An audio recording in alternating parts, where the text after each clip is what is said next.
আজার এখানে ছিলাম, দেখেন বাবাকে সন্তান উপদেশ দিচ্ছে।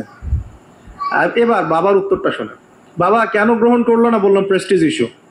তুমি ছোট মানুষ হয়ে আমাকে এত বড় কথা বলো। হ্যাঁ, তখন বাবা বলছেন, আনতা রাগিবুন রাগিবুন আনতা আন আলিহাতিনা ইয়া ইব্রাহিম। হে ইব্রাহিম, তুমি কি আমাদের ইলাহগুলো, উপাস্যগুলো থেকে মুখ ফিরাচ্ছ? তুমি কি আমাদের উপাস্যগুলো থেকে মুখ ফিরিয়ে দিচ্ছ? আনতা রাগিবুন আনতা আন আলিহাতিনা ইয়া ইব্রাহিম লাইন লাম তানতাহি।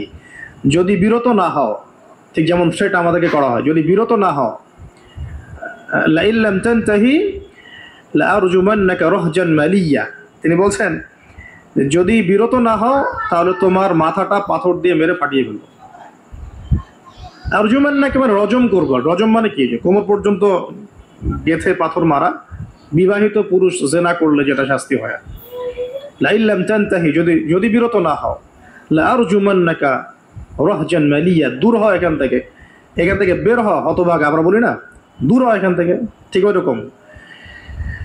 যদি ফিরে আসো ভালো কথা, না ফিরে আসলে রজম করে দিব, মাথা ফাটিয়ে ফেলবো পাথর দিয়ে মেরে। এখান থেকে দূর হও হতভাগা। কাকে বলছে এটা? ইব্রাহিম আলাইহিস সালামকে। এবার তিনি খুব নরম সরম মানুষ, শান্তিকামী মানুষ। তিনি বলছেন ক্বালা সালামুন আলাইক।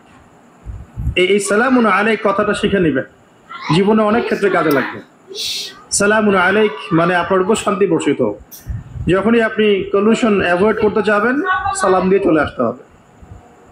সেটা পরিবারেও, সমাজেও, দিন প্রতিষ্ঠার ক্ষেত্রে। কেউ আপনাকে সমালোচনা করছে, গালিগালাজ করছে, গীবত তহমত করছে, আপনাকে নিয়ে এপিসোড বানাচ্ছে, মানে আপনি কি করবেন? প্রত্যেকটার কাউন্টার দিতে থাকবেন?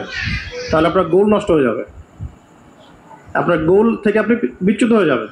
এগুলো নিয়ে আপনাকে ব্যস্ত থাকতে হবে। তখন এগুলো নিয়ে উম্মাহ ব্যস্ত আছে বলেই এখন পর্যন্ত গোল অ্যাচিভ হয় নাই।